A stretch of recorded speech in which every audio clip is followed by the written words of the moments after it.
안녕하십니까. 대한연대 공동대표 장경상 세무사입니다. 지난 시간에 양도소득세에 대한 내용을 간단하게 설명드렸습니다. 물론 이제 양도소득세를 실거래한 그 취득 계약서하고 실거래가액인 양도계약서하고의 차익에 대해서 부담하면 된다.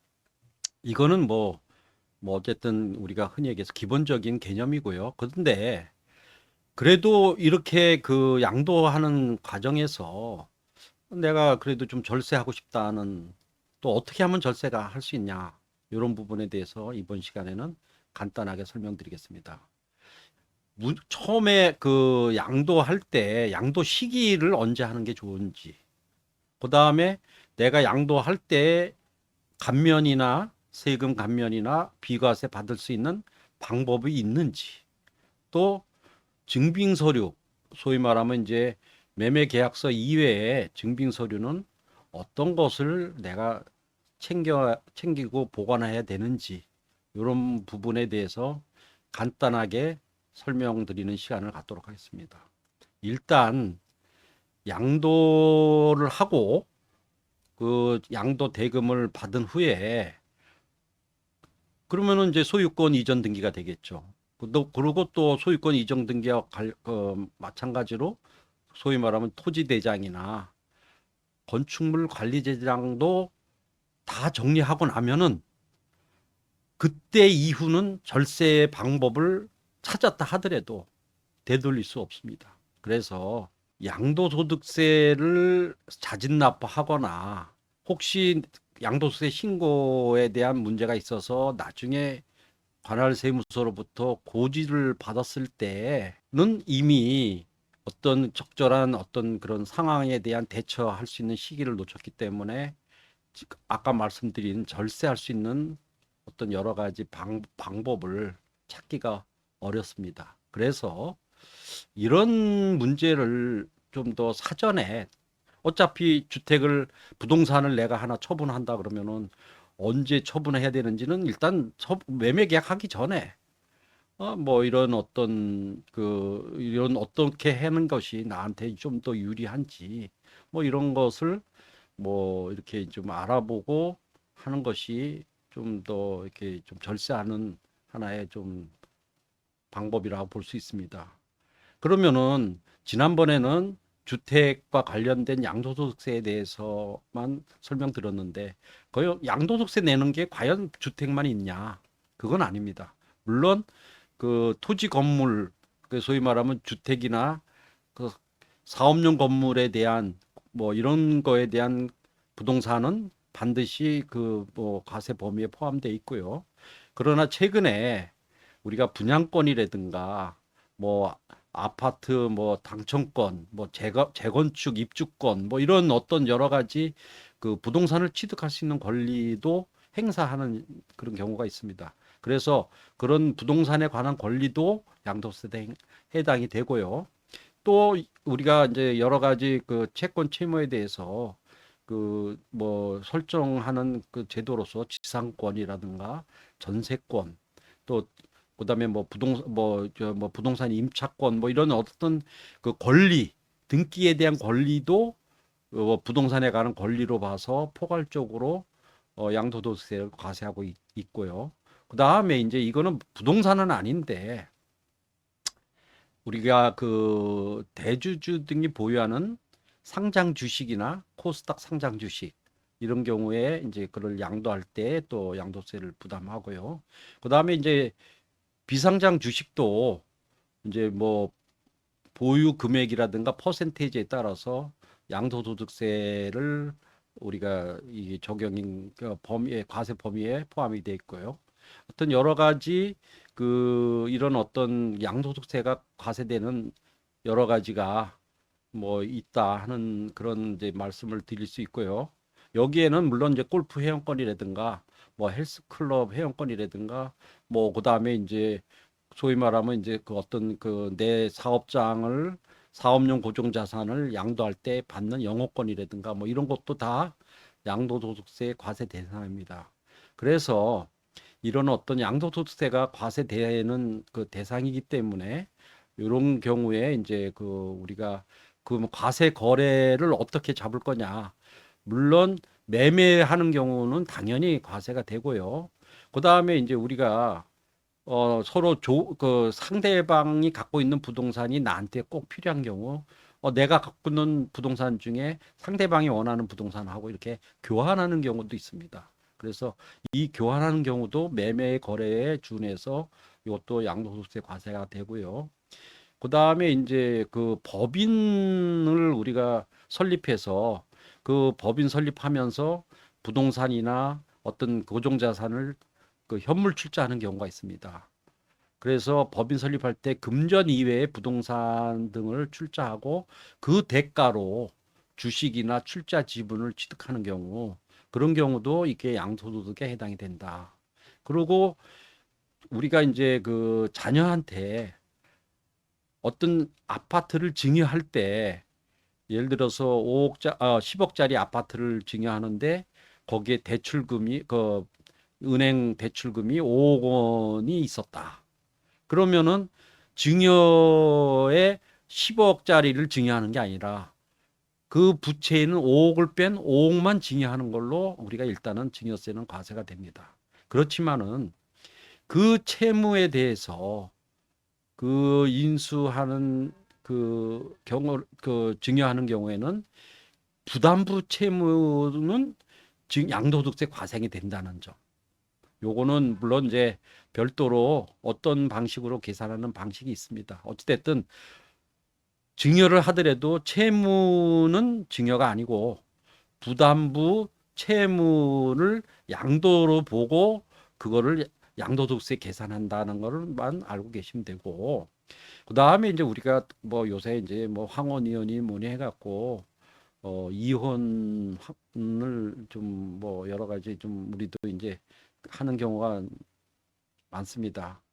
뭐 최근에 뭐 재벌 그룹의 뭐 총수가 그런 걸로 해갖고 세간에 어쨌든 그 관심도 뭐 뉴스로 뉴스가 되고 그러고 있지만, 어찌됐든 우리가 부부가 부득이하게 이혼을 하는 경우에 그 이제 뭐 예를 들어서 당사자 간에 합의를 해서 금전으로 지급 위자료를 지급하면은 관계없는데, 그 위자료가 내가 이제 금융 뭐 어쨌든 예금이 없다 해서 그러면 그거에 준해서 내가 갖고 있는 부동산을 넘겨준 경우에 그런 경우는 또 양도소득세가 부과된다는. 그래서 이런 경우도 이혼한 경우는 사전에 부동산을 처분해서 뭐 금전으로 지급할 수 있도록 그렇게 또 하는 것도 또 하나의 절세하는 그런 또 뭐 경우라고 볼 수 있습니다. 또 하나, 그리고 이제 뭐 여러 가지 또 그런 경우에 뭐 양도로 볼 수 있는 게 이제 이게 이제 그 경락이 된다 그러죠. 뭐 어쨌든 내 재산을 담보로 했는데 그것이 이제 어쨌든 부득이한 사유가 돼서 그 소유권이 다른 사람한테 넘어가는 경우에, 이런 경우도 어찌 됐든 양도로 보는 해당이 됩니다. 또 가등기라고 이제 통상적으로 우리가 이제 채무를 이제 그 변제하기 위해서 부동산의 소유권 이전 등기를 가등기를 하는 경우가 있습니다. 근데 이제 그 가등기를 해놓고 이제 채무자가 채무를 이행을 안 해서 내가 이제 소유권 이전 등기를 해왔을 때 그런 경우도 양도소득세에 해당이 된다고 봅니다. 아무튼 이런 경우에 여러 가지 그 양도라는 게 꼭 주택을 양도하는 것만 내는 세금이 아니고, 이렇게 이제 여러 가지 양도하는 양도소득세 부담하는 과세 범위는 다양하게 있다 하는 걸 참고로 좀 아시고요. 그리고 이제 양도소득세 절세하는 방식에 있어서 이제 좀 요거는 아까 말씀드린 그런 경우와 달리 요 이제 그런 절세하는 방식이 하나입니다. 우리가 이제 통상적으로 양도소득세 그 과세 기준을 보면은 1세대 1주택이라고 합니다. 그러면은 1세대 1주택인 경우에는 이제 비과세가 되고 1세대 2주택이 되는 경우는 이제 과세를 이제 그때부터 과세에 대한 어떤 그 과세되는 이제 시점이라고 보면 되는데, 우리가 통상적으로 부모하고 자녀가 사실은 이제 뭐 부모도 주택을 소유하고 있고 자녀도 뭐 나름대로 사회 활동을 하면서 어떤 능력을 갖춰서 주택을 뭐 취득할 수 있지 않습니까? 그런데 이제 그 부모와 자녀가 각각 주택을 하나씩 갖고 있는데 뭐 어찌 됐든 무슨 어떤 여러 가지 이제 부모 봉양이라든가 뭐 여러 가지 이제 그 건강보험 등의 이제 그런 등재 문제로 인해서 부모를 부모의 주민등록에 등록을 자녀의 주민등록에 이렇게 옮겨 넣어서 이렇게 이제 그 하나의 세대가 이제 형성이 될 경우가 있습니다. 그런 경우는 1세대 2주택이 되기 때문에 이 그 어찌됐든 주택을 양도하게 된 경우 이 경우에 주택 양도는 양도세 소득세가 과세 문제가 발생됩니다. 그래서 1세대라고 할 때 우리가 통상적으로 거주자하고 배우자 그리고 또 동일한 주소 내진 거소에 생계를 같이 하는 가족과 함께 구성하는 그런 경우를 1세대라고 말합니다. 그래서 여기서 생계를 같이 하는 가족이라는 것은 동일한 생활 공간에서 동일한 생활 자금으로 생계를 같이 하는 거주자와 그 배우자, 직계 좀비속 형제 자매까지 포함되므로 주민등록상 동일 세대원으로 등재되었다 하더라도 사실상 따로 거주하고 있고 생계를 같이 하지 않으면은 동일 세대로 보지 않을 수 있기 때문에 이런 경우는 이제 아까 같은 이제 그런 이제 그 건강보험이라든가 뭐 어떤 부득이한 사유로 이제 주민등록만 합쳐놨지 그런 어떤 여러 가지 그 사는 곳이라든가 생활하는 그런 여러 가지 생계를 같이 하지 않는다는 점을 입증하면은 그런 거는 인정을 받을 수는 있습니다. 그렇지만은 그런 어떤 상황을 인정받기까지 여러 가지 불편한 점이 있기 때문에 이 세대를 주민등록을 형성할 때는 그 사전에 그런 어떤 경우의 수도 한번 좀 미리 그 염두에 두시는 게 좀 필요합니다. 그래서 이제 그런 경우에 이제 그 비과세를 이제 하도록 그 좀 할 필요가 있고요. 그 다음에 이제 그 그렇게 뭐 아까 같이 부득이한 경우에 이제 주민등록이 돼 있다 하더라도 하는 경우가 있지만은 또 실질적으로 같은 동일 세대의 생계를 같이 하면서 뭐 2주택 갖고 있을 수 있지 않습니까? 그렇지만은 내가 뭐 예를 들어서 부모가 됐든 자녀가 됐든 그런 동일 세대에 있으면서 주택 하나를 처분을 할 경우에는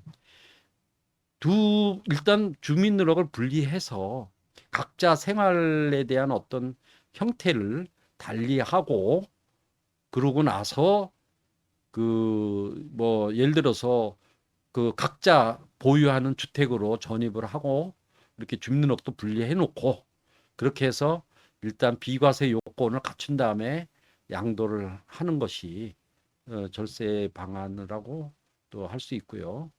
그다음에 이제 그 건물을 주택으로 건축물 관리대장상에는 주택으로 이렇게 그 올라와 있지만은 사실은 이제 뭐 여러 가지 그 뭐 이렇게 그 그러니까 상황에 따라서 주택이 아닌 사무실이나 상가로 세를 주는 경우가 많습니다. 그럴 경우에는 내가 주택으로 사용하지 않았다는 것을 입증하지 못하면은 이 주택에 해당되는 양도세를 내지만은 그것을 그 점포로 사용하고 있다.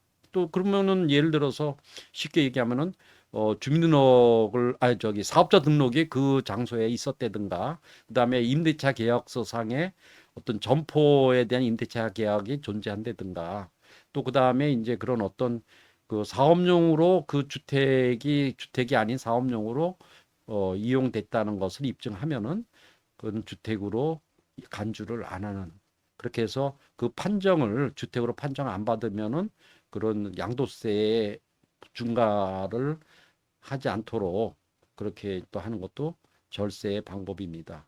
물론 이런 사실을 입증하기 위한 거는 그 입증 책임은 납세자한테 있습니다. 그래서 그런 여러 가지 입증 자료를 평상시에 잘 보관하는 것이 중요하다 하는 점을 말씀드리도록 하겠습니다. 오늘은 여기까지 설명드리겠습니다.